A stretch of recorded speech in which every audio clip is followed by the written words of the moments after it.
அனைவருக்கும் வணக்கம். சமூகத்தின் குரல் சார்பாக உங்களை அனைவரையும் வரவேற்கிறேன். இன்று விஜய் தமிழக முதலமைச்சராக பதவியேற்றுள்ளார். அவருக்கு சமூகத்தின் குரல் சார்பாக வாழ்த்துக்களை தெரிவித்துக் கொள்கிறோம். அவரு கிட்டத்தட்ட ஒரு 5 நாட்களாக படாத பாடுகள் இல்லை. விசிக்கு ஆதரவு தருமா, சிபிஎம் ஆதரவு தெரியுமா, சிபிஐ ஆதரவு தருமா, இப்படி எல்லாம் அவர்கள் ஒவ்வொருவரிடமாய் தங்களுடைய ஆதரவை கேட்டுக்கொண்டிருந்தார்கள். கடைசியில் ஒரு பாணியில் செந்தில் சொல்வது போல, சட்டை என்னுடையது, மாப்பிளை அவர்தான் அப்படி என்ற அளவில் தீய சக்தி என்று கூறிய விஜய் இன்றைக்கு தீய சக்தியிடம் இருந்தே ஆதரவுகளை பெற்றிருக்கிறார். இதை நாம் எப்படி பார்க்க வேண்டும்? ஸ்டாலின் இல்லை என்றால் ஜோசப் விஜய் என்னும் நான் என்ற பதவியை அவர் ஏற்றிருக்க முடியாது. இந்த தீய சக்தி தான் இந்த தூய சக்திக்கு ஆதரவு அளித்திருக்கிறது என்று அனைவராலும் சொல்லப்படுகிறது. ஆனால் ஆளுநர் இன்று பதவி பிரமாணம் செய்து வைக்கும் போது மிகப்பெரிய ஒரு தவறை செய்துள்ளார். அது என்னவென்றால், முதலில் வந்தே மாதரம், அடுத்து தேசிய கீதம், அதுக்கு அடுத்து தமிழ் வாழ்த்து. இது என்ன ஒரு புரோட்டோகால்? கேட்டால் சங்கிகள் என்ன சொல்லுகிறார்கள் என்றால், இது புரோட்டோகால் அப்படிங்கிறார்கள். மேற்கு வங்கத்தில் RN ரவி பிஜேபி முதலமைச்சராக தேர்ந்தெடுப்பதற்கு இந்த வந்தே மாதரம் என்ற பாட்டு ஒலிக்கவில்லை. தமிழகத்தில் மட்டும் ஏன் இந்த வந்தே மாதரம் என்ற ஒலிக்கப்பட்டது? சிபிஎம், விசிக, இந்த 3 கட்சிகளும் என்ன சொல்கிறது என்றால், வந்தே மாதரம் என்பது ஒரு மதத்தின் சம்பந்தங்களை குறிக்கின்றது என்று சொல்லுகிறது. அதனால் இன்று அவர்கள் அதற்கு கண்டனம் தெரிவித்திருக்கிறார்கள். விஜய் பதவி பிரமாணம் செய்த இன்றே ஆதரவு கொடுத்தவர்களே இன்றைக்கு விஜய்க்கு புத்துமதி சொல்லி இருக்கிறார்கள். என்ன சொல்லியிருக்கிறார்கள் என்றால், தமிழ்தாய் வாழ்த்தை பின்னுக்கு தள்ளியமாறு தமிழகத்தை 5 ஆண்டுகளாக ஆட்சி செய்தவர் வருபவர் நீங்கள் பின்னுக்கு தள்ளி விடாதீர்கள் என்றெல்லாம் குரல்கள் எழும்பிக் கொண்டிருக்கின்றன. ஜோசப் விஜய் பார்த்தா அங்கெங்க உசிலு, எல்லா இடத்துலயும் விசிலு, இன்னும் எல்லா இடத்துலயும் விசிலு தான். டிராபிக்ல போலீஸ் நிப்பான், அங்கேயும் விசில் அடிப்பான். போலீஸ் என்ன செய்ய போகுதுன்னு தெரியல. ஜோசப் விஜய் பதவியேற்றவுடன் ஒரு தவறு செய்துள்ளார். முதலமைச்சராக பதவியேற்றவுடன் மக்களுக்கு என்னதை செய்வேன் என்று முதலில் ஒரு கையெழுத்து விடுவார். அந்த கையெழுத்தில் 3 கையெழுத்து விட்டுள்ளார். அதில் ஒன்று, வீடுகளுக்கு 200 யூனிட் தருவேன், அதுவும் 2 மாதம்தான் தருவேன் என்று 500 யூனிட்டுக்கு மேல ஓடினால் உண்டு அப்படிங்கிறார். தமிழகத்துல கிராமங்களில் 500 யூனிட்டுக்கு ஓடாது, வீடுகளில் 500 யூனிட்டுகளில் ஓடாது. ஆனால் எவ்வளவு பெரிய ஒரு போஜரியை இதில் அவர் செய்திருக்கிறார். தமிழக மக்களை எப்படி அவர் ஏமாற்றுகிறார். ஆனால் அவர் தேர்தல் பிரச்சாரத்தில் என்ன சொன்னார் என்றால், நான் முதலமைச்சர் ஆன உடனே உங்களுக்கு நான் என்ன செய்வேன் என்றால் அப்படின்னு சொன்னார். இன்னைக்கு அவர் கையெழுத்திட நாங்கெல்லாம் எதிர்பார்த்தது என்னவென்றால், வெற்றியின் பயணம், பெண்கள் இலவசமாக அனைத்து பேருந்துகளும் செல்லலாம் என்று கையெழுத்து விடுவார் என்று எல்லாரும் நினைத்தோம். ஆனால் தமிழக மக்கள் முட்டாள் என்று நினைத்த விஜய், தமிழக மக்கள் முட்டாள்தான். ஏனென்றால் விஜய் என்ற ஒருவரை தேர்ந்தெடுத்ததற்கு தமிழக மக்கள் முட்டாள் என்று சொல்ல வேண்டும் ஆரம்பித்து விட்டார்கள். ஏனென்றால் இந்த வாக்குறுதியை அவர்களால் நிறைவேற்ற முடியாது. 2 மாசம் என்ன, நீங்க தேர்தல் வாக்குறுதியில் 2 மாசம் என்றா சொன்னீர்கள்? இதை டிடிவி தினகரன் கண்டித்து விட்டார். மற்ற கட்சிகள் இன்னும் கொஞ்ச நாள்ல கண்டிச்சிருவாங்க. முதலமைச்சர் ஸ்டாலின் வாழ்த்து சொல்ற மாதிரி கண்டிச்சு விட்டுட்டாரு. இன்னும் பல வாய்களில் இவர் விழுவார். சீமான் சொல்லிட்டார், உனக்கு செய்ய முடியல, அப்ப ஏன் முதலமைச்சரா வார அப்படின்னு சீமான் ஓப்பன் டாக்காவே பேசிட்டாரு. ஆனா என்ன சொல்றாரு, கஜனாவை காலி பண்ணிட்டாங்க, கஜனாவை காலி பண்ணிட்டாங்க, திமுக அரசு கஜனாவை காலி பண்ணி வச்சுட்டு போயிட்டாங்க. இதே எடப்பாடி பழனிசாமி முதலமைச்சர் பதவியிலிருந்து விலகும் போது கஜனா காலியாகத்தான் இருந்தது. அந்த கஜனா காலியாக இருந்தும் மகளிருக்கு உரிமை தொகை 1000 ரூபாய் கொடுத்தார். விடியல் பயணம் கையெழுத்திட்டார். அனைத்து பெண்களும் எல்லா இடத்திற்கும் குறிப்பிட்ட இடத்து தூரம் வரை ஃப்ரீயாக சென்று வந்தார்கள். ஆனால் ஜோசப் விஜய் இன்று வெள்ளை அறிக்கை விடுகிறோம். இது எவ்வளவு பெரிய முட்டாள்தனமான ஒரு செய்கை என்று இன்னும் தெரியவில்லை. எதற்கு வெள்ளை அறிக்கை? தமிழக புல்லா அது ஏற்கனவே பிப்ரவரியிலே சொல்லிட்டாங்க. தமிழ்நாட்டினுடைய நிதி நெருக்கடி எப்படி இருக்கு பட்ஜெட்டிலே சொல்லிட்டாங்க. இவர் ஆண்டு தூக்கத்துல இருந்திருப்பார் போல இருக்குன்னு நினைக்கிறேன். தமிழ்நாடு எந்த எல்லையை நோக்கி செல்கிறது? இந்த ஒன்றிய பாஜக அரசு ஒண்ணுமே செய்யவில்லை, தமிழகத்திற்கு நிதியை கொடுக்கவில்லை. அப்படி இருந்தும் அவர் நிதி நெருக்கடி காலங்களில் அவர் மக்களுக்கு நல்லதுதான் செய்துள்ளார். எவ்வளவு திட்டங்கள் அந்த நிதி நெருக்கடியிலும், கொரோனா, வெள்ளம், இதற்கெல்லாம் நிவாரண நிதி எதுவுமே கொடுக்கல இந்த பிஜேபி அரசு.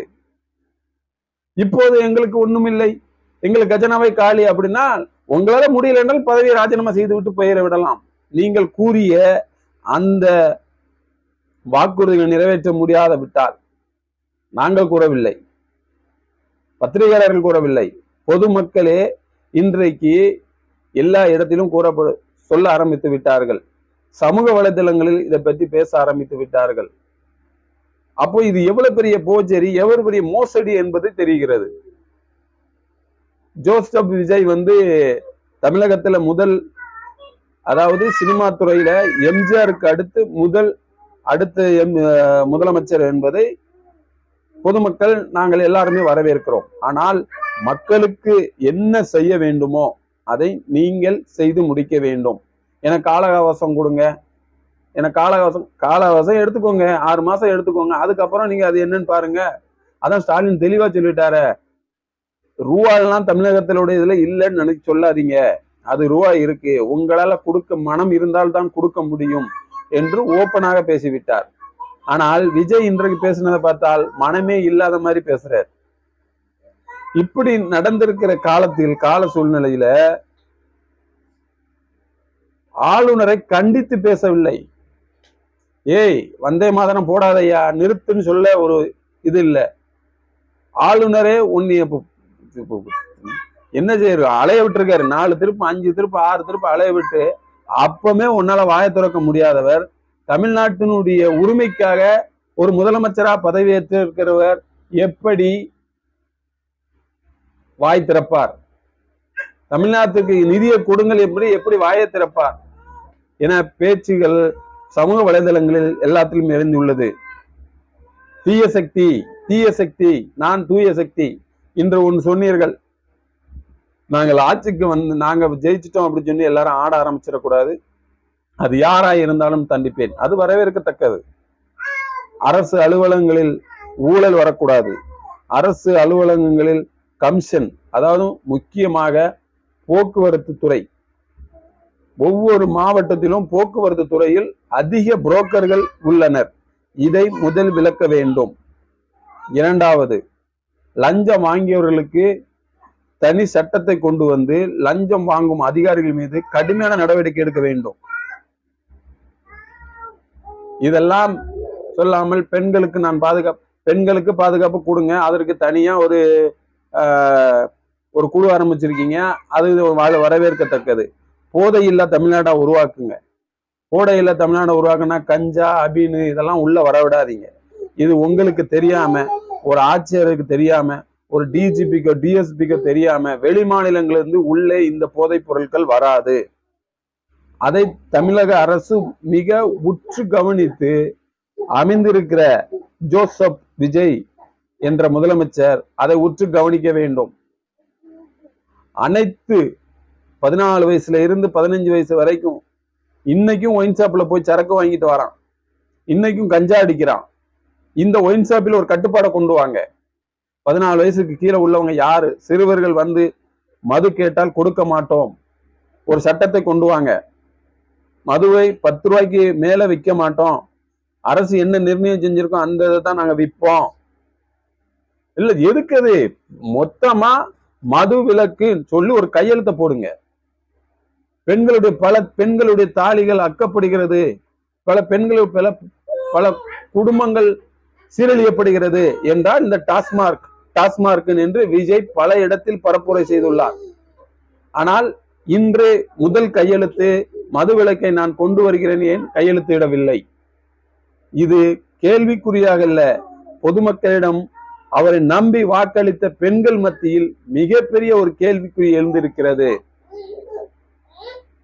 எனவே தமிழகத்தை புதிதாக ஆட்சி அமைத்த கட்சி சென்ற ஆட்சி திமுகவோ அதிமுகவோ செய்த தவறுகளை இவர்கள் செய்யக்கூடாது என்பதற்காகத்தான், இவர்கள் செய்ய மாட்டார்கள் என்பதற்காகத்தான் உங்களை தேர்ந்தெடுத்திருக்கிறார்கள்.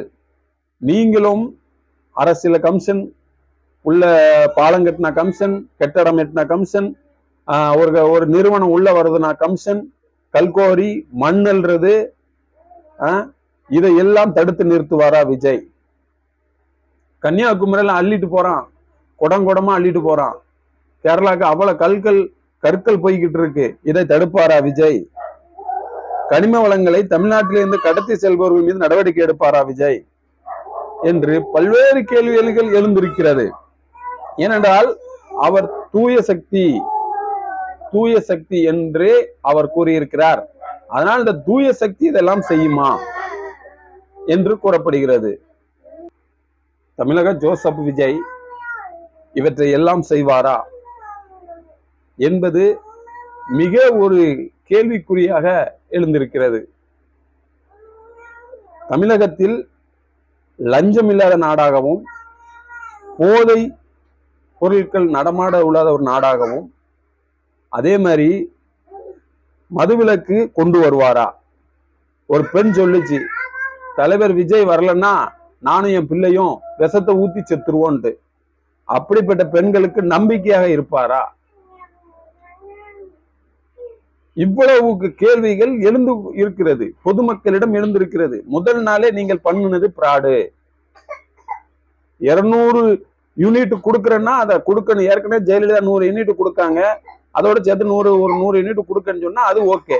அது என்ன 2 மாசத்துக்கு மட்டும் 200 யூனிட்? இது மிகப்பெரிய ஒரு பெரிய தவறு. அப்போ உங்களை நம்பி எப்படி 2500 ரூபாய் நீங்க கொடுப்பீங்க? அப்ப தாய்மாமன் சீர் எப்படி கொடுப்பீங்க? மாறாக அவர் தேர்தல் நேரத்தில் சொன்னது வேற, இப்பொழுது சொல்றது வேற. வெள்ளை அறிக்கை தமிழக அரசு முன்னாள் அரசு கொடுக்கறதுக்கு வாய்ப்பில்லை. ஏன்னா அவர் பிப்ரவரி மாசம் எல்லாமே சொல்லி முடிச்சுட்டாங்க.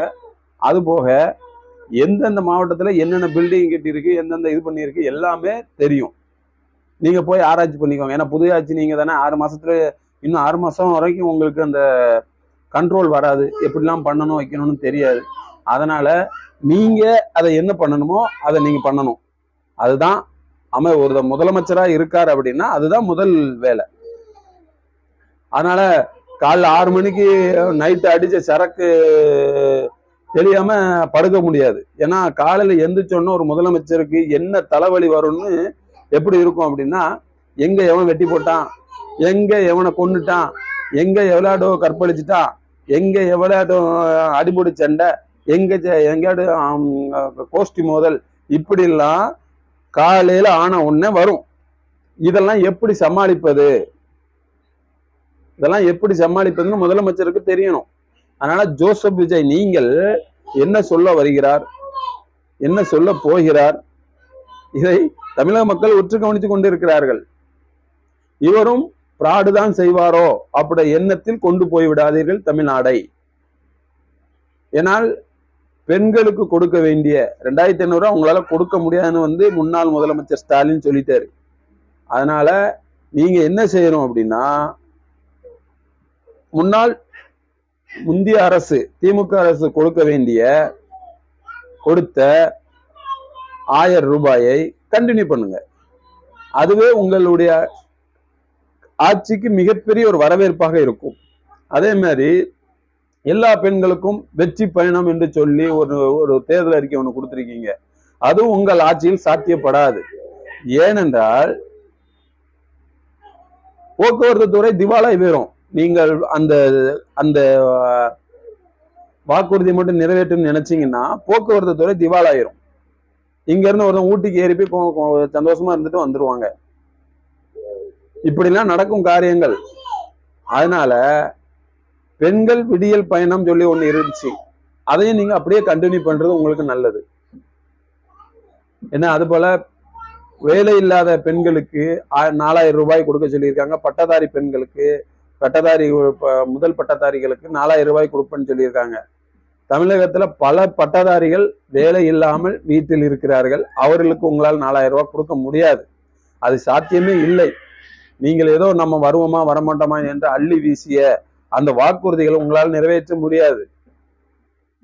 தாய்மாமன் சீரு பல பேரு கல்யாணத்தை ரெடி பண்ணிட்டான். கல்யாணத்துக்கு ரெடி பண்ணி தாய்மாமன் சீருன்னா என்ன, ஒரு பவுன் செயின், நல்ல ஒரு நல்ல ஒரு பட்டு சேலை, இதெல்லாம் கொடுப்பேன்னு சொல்லியிருக்கீங்க. அதுக்கு எல்லாமே ரெடி பண்ணிட்டான். நீங்க எப்படி கொடுக்க போறீங்கன்னு தெரியல. இதுவும் மக்களுக்கு ஒரு ஏமாற்றமா தான் இருக்கும். அது போக இன்னொன்னு, மகளிர் குழுக்களுக்கு 5 லட்சம் ரூபாய் கொடுத்துருவோம், மானிய கடன் கொடுத்துருவோம் அப்படின்னு சொல்லியிருக்கீங்க.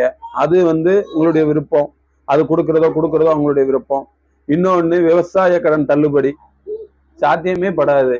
ஏனென்றால் அங்கே ஏற்கனவே கூட்டுறவு வங்கிகள் அனைத்துமே திவாலாகிற கண்டிஷன்ல போய்கிட்டு இருக்கு. அந்த நேரத்துல நீங்கள் 5 ஏக்கர் உள்ளவங்களுக்கு பயிர்க்கடன் என்று தள்ளுபடி செய்யணும் நினைத்தால் அது முடியாது. அதனால் மக்களுக்கு உகந்ததை, நல்லதை செய்யுங்கள். உங்களால் இயன்றதை செய்யுங்கள். நீங்கள் சொல்லாததையும் செய்வேன் என்று சொன்ன மாதிரி மக்களுக்கு எது நல்லதா இருக்கும், எது நல்லதா இருக்கும் அப்படின்னு சொல்லுங்க. அதே மாதிரி தாய்மானவர் திட்டம், இந்த வயது முடிந்தவர்கள் வீட்டில இருந்து வராதவங்களுக்கு ரேஷன் அரிசி எல்லாம் கொண்டு கொடுத்தாங்க அந்த திமுக ஆட்சியில. அதை நிறுத்தி விடாதீர்கள். அதே மாதிரி வீடு தேடி மருத்துவம், இந்த வீடு தேடி மருத்துவம் எல்லாம் ரொம்ப பேர் பயன்பெற்றாங்க. டாக்டருக்கு பார்க்க வேண்டாம், அவங்க வீட்டுக்கிட்டே போய் கிடைக்க வேண்டிய அப்டேட் மருந்துகள் கிடைத்துக்கிட்டே இருக்கும். அதையும் நிறுத்தி விடாதீர்கள். மெயினாக அதிமுகவில் அம்மா காலத்தில் கொண்டு வரப்பட்ட அம்மா உணவகத்தை தயவு செய்து மூடிவிடாதீர்கள். ஏன்னா இந்த அம்மா உணவகத்தை வைத்து பல்லாயிரக்கணக்கான பேர்கள் பயன்பட்டு கொண்டிருக்கிறார்கள். மதிய உணவு சாப்பிடணும்னு நினைத்தால் அங்கே கொண்டு சாப்பிட்டு கொண்டிருக்கிறார்கள். காலை சாப்பிடுகிறார்கள். மதியம் வேலை செய்பவர்கள் அங்கே அம்மா உணவகத்தில் சாப்பிடலாம் என்று வருகிற 1000 பேர் இருக்கிறார்கள். தயவு செய்து அம்மா உணவகத்தை மூடிடாதீர்கள். ஏனென்றால் உங்களுடைய தற்குறிகள் தனமான அந்த கட்சிக்காரங்க என்ன செய்வாங்க அப்படின்னா, எல்லாத்தையும் மூடல, எங்க தலைவர் தான் புதிய தமிழகத்தை கொண்டு வர போறார், அதனால எல்லாத்தையும் மூடு அப்படின்னு சொல்லுவாங்க. அதனால அந்த திட்டத்தையும் விட்டுறாதீங்க. ஏன்னால் இதெல்லாம் முந்தைய ஆட்சிக்காரங்கள் கொண்டு வரப்பட்ட ஒரு முக்கியமான ஒரு இது. அதே அம்மா மெடிக்கல், அம்மா காய்கறி, பசுமை காய்கறி புற திட்டம், மெடிக்கல், இதெல்லாம் மூடிடாதீங்க. இதெல்லாம் மக்கள் பயங்கரமா பயன்பெற்று கொண்டு இருக்கிறார்கள்.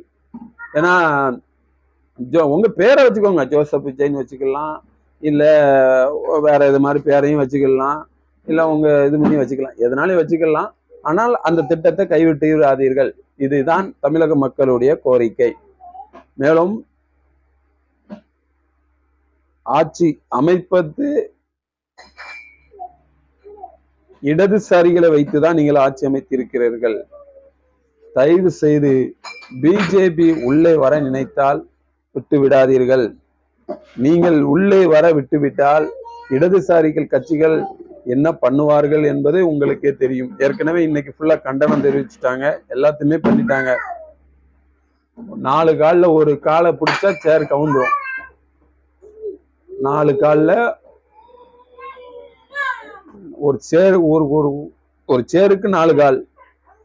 நீங்க இப்ப 3 காலை வாங்கித்தான் ஆட்சியில் அமைஞ்சிருக்கீங்க. பிஜேபிக்கு ஆதரவாக செயல்பட்டால், RSSக்கு ஆதரவாக செயல்பட்டால், ஏனென்றால் உங்களுடைய இன்றைய அமைச்சரவையில் பதவி என்பவர் மிக பெரிய ஒரு கல்வித்துறையில் இன்னைக்கு அமைச்சராக இருக்காரு. அவர் ஒரு RSS காரர். அதே மாதிரி மதுரை சிவகாசியில ஒரு பட்டதாரி பெண், இளம் வயது பெண் இன்னைக்கு அமைச்சராயிருக்காங்க. அவங்க ஏற்கனவே ஹிந்தியில பேசி மோடியை பாராட்டியவர்கள். இவர்கள் எல்லாத்திற்கும் நீங்கள் அமைச்சர் பதவி கொடுத்திருக்கிறீர்கள்.